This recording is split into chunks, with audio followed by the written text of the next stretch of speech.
Welcome back to the CompetitionPlus.com audio magazine. I'm Joe Costello, and today our guest, top alcohol funny car driver, Todd Veney. Todd, welcome to the show.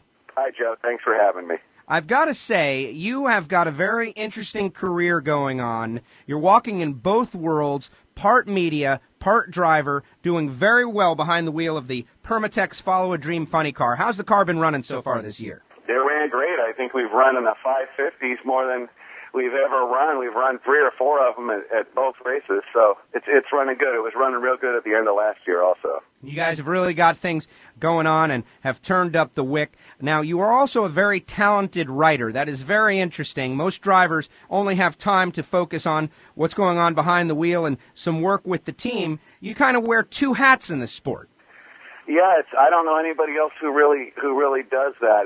It's not something I ever really planned to do. I never thought I was going to be a writer. It was a deal where I'm in my last year, actually my last semester of college, and I was kind of majoring in public relations so that I could have my own top fuel team by the time I was 23. That was my kind of brilliant plan there. And my mom is one who's like, what do you think you should do for a job? And she suggested National Dragster. And right then they were having a contest.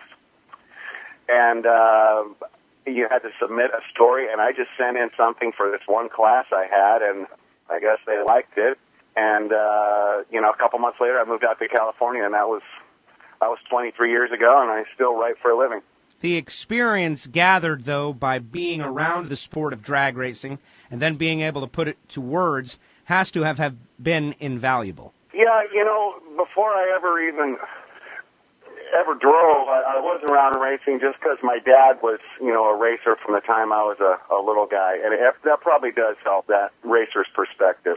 Of course, referencing Ken Veney, your dad, Ken Veney's Red Rocket. Many of us who have been following the top alcohol funny car battles for years and years know that car. And what was it like running the roads as a kid, following your dad around, hitting all kinds of different tracks, traveling from state to state? It's kind of an unusual, unique way to grow up for many American kids, but that was your life. Yeah, it's strange. I remember thinking, we'd always be racing, and I thought, God, what do other people do on the weekend? That must be so boring. We always race. The first year that I can remember, we still lived in California then. It was 1972, and my dad won every single race in the entire year. He never lost. I thought, God, why do these other racers even go? My dad's just going to win. And, of course, as years go on and he races at higher and higher levels, you don't win all the time. And I got to see what racing is really like, and it was a lot of work. I didn't help my dad on his car until 1980 when I was about 15, because my dad's the kind of guy, he does everything himself. No one ever touches, anything. I had to work for a long time in his shop, sorting crap and cleaning parts and doing that before you could ever touch anything. And then my one thing I could do was Blanco. He would let me actually put that together, and that was a lot of fun. And then when I got to be 16, he got a Nitro car, and I got to do the left side, and that was a thrill. That was a lot of fun. And I just loved racing, and I always wanted to be a driver, and it took me till I was 30 years old to ever get to do it. Todd Veney is with us here on the CompetitionPlus.com audio magazine. Todd, what about the personalities of the people that you grew up around? When you go to the drag strip, of course, it's great because of the race cars and the sound and the speed and the fury, but the characters that are around this sport are so plentiful. As you were growing up, how did that atmosphere strike you and affect you to this day? Just some of the people that you saw interacting with and racing against your father. Well, I looked up to every one of them, I could tell you that. Anybody who could drive one of those cars, I thought they were just a superstar. I wanted to be like them. When I was a little guy, my hero was always Don Perdome. Just that's it. I liked James Warren in Top Fuel, and I liked Dennis Baca, and I liked Larry Lombardo in Pro Stock. But Don Perdome was just my all-time hero. I used to run over and just watch him work on his car. I just stand right outside his pit for like 2 hours. My mom would know where I was. I'd be standing outside Don Perdome's pit just watching him. I thought he was the coolest. You are not alone in that opinion. Now, as someone who writes and conveys the inside of the sport to people on the outside, different thoughts and opinions, and basically has the ability to focus people's attention on certain aspects. You've had a recent story on Kurt Busch's recent successes at the Gator Nationals. Even though he didn't win a round, he proved to a lot of us that he can do this. What do you think are some of the most important elements of drag racing to get out there to people? When you're writing stories, when you're sitting by yourself thinking, what is interesting about this sport that I can put out there to people for them to read? What really strikes you about drag racing that makes it so interesting to you? Well, you know, Frank Hawley told me something. I knew Frank way before he ever drove to Chi-Town when he was actually a teenager. And Frank said something to me because I wanted to be a driver.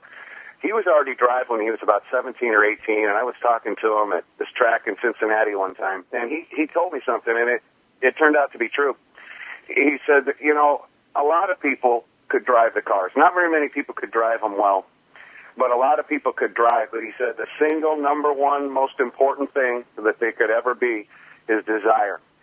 And I didn't really get that then. I'm like, well, everybody wants to race. But what he meant was people willing to do whatever it takes. The amount of work that I did to race my own cars, I mean, you'd have to be nuts. You'd have to really want to do it. And I was nothing special or nothing different. All these people are that way.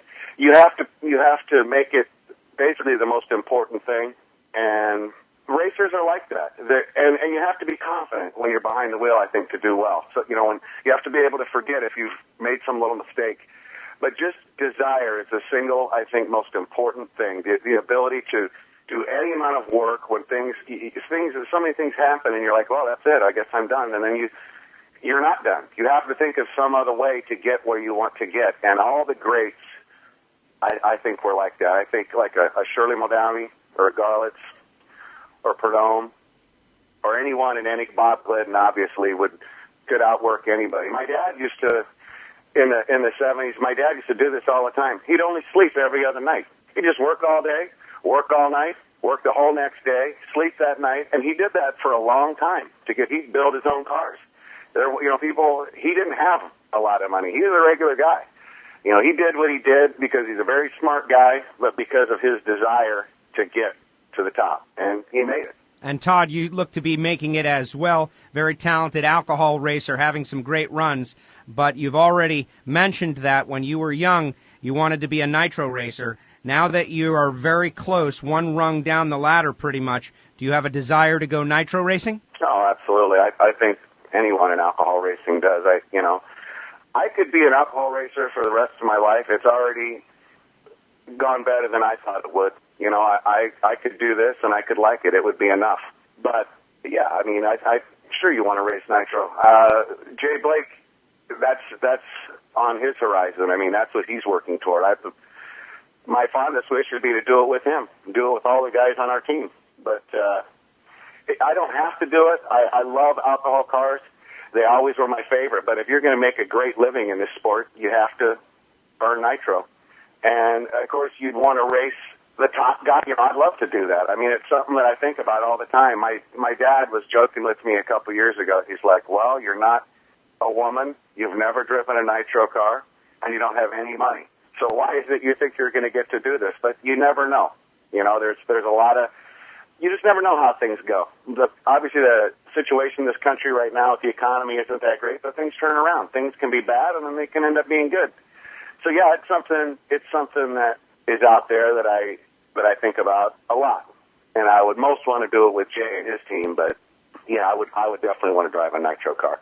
Todd, I wish you congratulations on your success to this point. You've had a very successful life, and I appreciate your contributions to the sport of drag racing. It is a big deal. I wish you the best of success getting to that point. We'll all be watching, and I want to thank you very much for joining us today on the CompetitionPlus.com audio magazine. Okay, thanks a lot for asking me. I appreciate it.